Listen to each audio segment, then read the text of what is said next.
everything that everybody wants, no matter what it is, a material object, a state of being, money, relationship, every single thing that everybody wants is because they think they will feel better in the having of it. And feeling better is about alignment with source energy. With source energy. We're glad that you're impatient about misalignment. There is no good reason for your desires to be less than fresh. In other words, we think your environment should keep hatching new desires, but we don't think that you should ever have to endure old, stale desires. Because the universe is knocking itself out to accommodate you. And you darn well ought to be receiving the things that you're wanting in a more timely manner. And if you're not, we think impatience is the appropriate emotion. When you make it an emotional journey rather than the actual journey, you can find that better feeling place right now. And then your impatience will subside. And so will your fear and any negative emotion that you have. And when that subsides, the resistance is gone, or at least lessening, and then motion forward can be felt. What's the solution? I got to feel differently about that in order to let it in. I've been talking about this. Physical friends will say, well, if I could just have that, then I will feel better. We say, we know you will, but you got to feel better, and then you can have that. And what's confusing to many of you is that sometimes you're letting it in and sometimes you're not letting it in, but until you are consciously letting it in, then you can't really tell when you're letting it in or when you're not letting it in. That's the work, friends, and we know sometimes it feels like work. In other words, it's not the easiest thing to find feelings that feel foreign. You sort of have to insist on finding the better feeling. But at the heart of all of this has to be this resounding determination. I want to feel good. I want so much to feel good. I want so much to feel good that I'm not going to beat this drum that doesn't feel good anymore. I've got a hot desire that's active within me that I can't see a way of fulfilling. And we say, bless you, you're alive. In other words, energy's flowing through you. And wouldn't you rather feel impatient than bored? We would rather that you felt impatient than bored.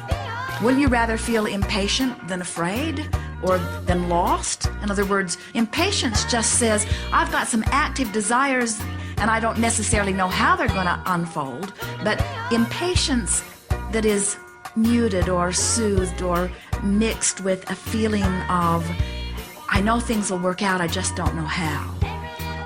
Or I know it will come to me eventually, I wish it would come sooner than later. There's not anything so awful with that feeling of impatience. In fact, impatience, we think that the optimum creative experience is to be standing in this place where you're saying, I am wanting more, I am wanting more, I am wanting more, and then soothe it by saying, I'm ready for more and it's coming in good time, but I'm wanting more, it's coming. I'm wanting more, it's coming. That's not a bad vibrational state of being. In other words, can you hear us when we say the emotional journey is not trying to figure out how to get it. The emotional journey is trying to figure out how to feel it. So you want to get to the place where your friend says, why are you so happy? Did you get that job? And you say, no, I'm just dreaming about it. And your friend says, what, are you nuts? You didn't get it and you're so happy. And you say, I've been fantasizing around it. I've been planning. I've been feeling it. I dreamed about it last night. I can sniff out different aspects of it. I'm collecting data about it. I saw someone doing this and I wrote it down. Like some of that. I saw someone doing this and I wrote it down. Like some of that. In other words, there's some of what you want all around you in lots of different places. Well, we want to announce to you in a way that doesn't upset you. You have a sense of awareness that you will never get it done, and yet a determination to get some of it done. And we want you to just try to relax into the notion that you're not ever going to get it done, so you might as well get comfortable with the idea of the incompletion of it.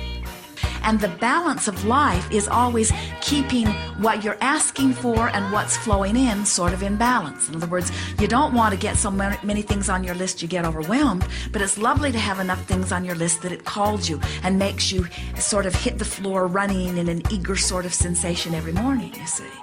And so we would never do anything to try to get the impatience out of you, because we think that eternal calling is part of what you are describing as impatience. But there's a big difference between knowing that you are eternal and feeling good about what's unfolding, and knowing that you are eternal and feeling bad about what's unfolding. Just relax. A lot's going to shift for you already. You'll notice it right away. Don't try so hard to articulate it in an analytical way. Try a little harder to feel it in an emotional way. And so you want to start letting words come out of your mouth such as, well, I'm feeling more satisfied today. I'm feeling more content today. I'm reaching for feelings of greater contentment. I'm reaching for feelings of appreciation. You have so much in your experience to appreciate. So many things that are going so well that as you focus upon them just a little bit, you'd move right into that vibration. You are an easier fix than your words lead everyone to believe, because your vibration is not as far from what would really feel good as you think it is. You're just really picky about the way you feel. We really like that, in other words, and that's that feeling of impatience. We wouldn't put up with it for a minute. We would not for a moment watch a movie that began to not feel good. When we started hearing that gruesome music coming on, we'd get off of there very fast. We would not drive consistently on a road that is bumpy and irritating. We would find another route. We would not talk regularly with someone who annoys us. We would find other people to spend our time with. In other words, we are not encouragers of putting up with stuff that makes you feel bad. We are encouragers of demanding that you feel better. But we are also not encouragers of scrambling around trying so hard to change circumstances. We are strong encouragers of finding ways to feel better without changing the circumstances, and then watching how quickly the circumstances will change. That was good. That was really good.